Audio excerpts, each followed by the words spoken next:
नमस्ते। आज हम एक बहुत ही जरूरी मुद्दे पर बात करने वाले हैं, जिससे ना जाने कितने लोग परेशान हैं। अचानक से वृद्धावस्था, विधवा या विकलांगता पेंशन का पैसा आना बंद हो गया है।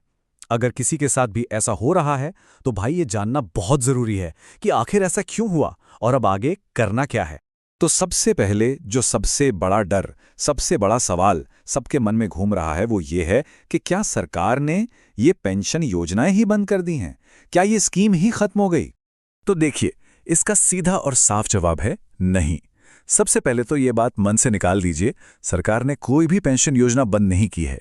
वृद्धावस्था हो, विधवा हो या विकलांगता पेंशन हो, सब पहले की तरह ही चल रही हैं। मतलब पेंशन सिर्फ रुकी है, रद्द नहीं हुई है। ये एक बहुत बड़ी राहत की बात है। तो फिर सवाल उठता है कि अगर योजना बंद नहीं हुई तो पैसा रुका क्यों?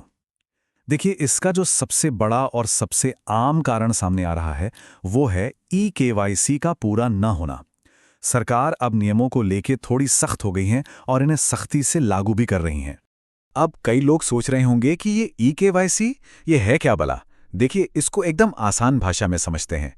ये बस बैंक को ये बताने का एक तरीका है कि हाँ जी, ये मेरा ही खाता है, ये असली है और इसे मैं ही इस्तेमाल कर रहा हूँ। ये एक तरह का वेरिफिकेशन है और ये इतना ज़रूरी है कि इसके बिना बैंक आपका खाता फ्रीज तक कर सकता है।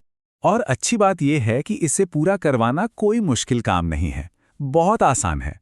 बस अपनी बैंक ब्रांच में जाना है। हाँ, जाते समय अपना एक पासपोर्ट साइज फोटो, आधार कार्ड और पैन कार्ड साथ ले जाना मत भूलिएगा। वहां जाकर बस कर्मचारी को बोलिए कि खाते का ई-केवाईसी करना है और वो आपकी पूरी मदद करेंगे। अच्छा, अब एक और सवाल जो सबके मन में आता है। लोग कहते हैं कि अरे, हमारे पड़ोसी को तो पेंशन आ रही है, उन्होंने तो कोई ई-केवाईसी नहीं कराया, मेरी ही क्यों रुक गई? ऐसा क्यों हो रहा है? देखिए, इसका जवाब ये है कि बैंक ये काम धीरे धीरे, मतलब कि किश्तों में कर रहा है। हो सकता है आपके पड़ोसी का नंबर अगली लिस्ट में हो, इसलिए किसी और को देखकर इंतजार करना ठीक नहीं है। आज नहीं तो कल बिना ई-केवाईसी वाले सभी खातों पर असर पड़ेगा। तो समझदारी इसी में है कि अपना काम पहले ही करवा लें। चलिए, अब ई-केवाईसी से आगे बढ़ते हैं और बात करते हैं खास तौर पर विधवा पेंशन की। यहां भी कुछ नए और सख्त नियमों की वजह से जांच हो रही है और इसी वजह से कई महिलाओं की पेंशन पर रोक लगी है। विधवा पेंशन का एक बहुत ही जरूरी नियम है जिसे समझना होगा। ये पेंशन सिर्फ उन महिलाओं के लिए है जिन्होंने दोबारा शादी नहीं की है। अब सरकारी जांच में ये बात सामने आई है कि बहुत सी महिलाओं ने पुनर्विवाह कर लिया है, लेकिन वो फिर भी पेंशन ले रही थीं। नियम एकदम साफ है, जैसे ही पुनर्विवाह हो जाता है, महिला उस पेंशन की हकदार नहीं रहती। और एक बात और, ये जानना भी जरूरी है कि दोबारा शादी के बाद गलत जानकारी देकर पेंशन लेते रहना सिर्फ एक गलती नहीं है, ये एक कानूनी अपराध है और ऐसा करने वालों पर कानूनी कार्रवाई भी हो सकती है। ठीक है, अब विधवा पेंशन के बाद बात करते हैं विकलांगता यानी दिव्यांग पेंशन की।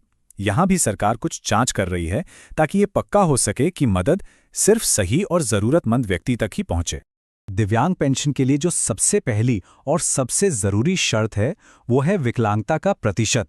जो विकलांगता सर्टिफिकेट होता है, उसमें कम से कम 40% यानी 40% या उससे ज्यादा विकलांगता होनी चाहिए। अगर इससे 1% भी कम है, तो फिर वो व्यक्ति पेंशन के लिए पात्र नहीं माना जाएगा। इसके अलावा भी कुछ और नियम हैं जिन्हें देखा जा रहा है, जैसे कि ये पेंशन सिर्फ उन्हीं के लिए है जिनकी आर्थिक स्थिति ठीक नहीं है। अगर किसी की अच्छी खासी कमाई है तो उसे ये पेंशन नहीं मिल सकती है। एक और बात, सिर्फ बुढ़ापे की वजह से चलने फिरने में जो दिक्कतें आती हैं, वो विकलांगता की श्रेणी में नहीं गिनी जाती हैं।